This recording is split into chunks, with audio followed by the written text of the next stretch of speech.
The A&S bulk fiber storage tray provides the highest capacity in the market, with new features to make adding and removing fibers easier than ever. Use a long shaft screwdriver to mount the chassis to the rack. To open, depress latches and pull on the sides. To add fibers, simply pull on the door to open.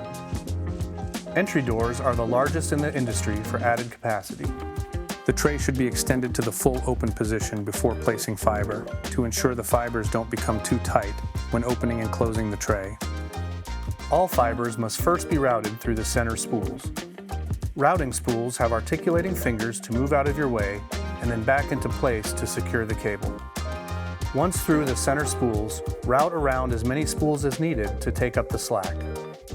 If using the upper and lower portions of the tray, stay to the outside when routing so that fibers do not cross over themselves.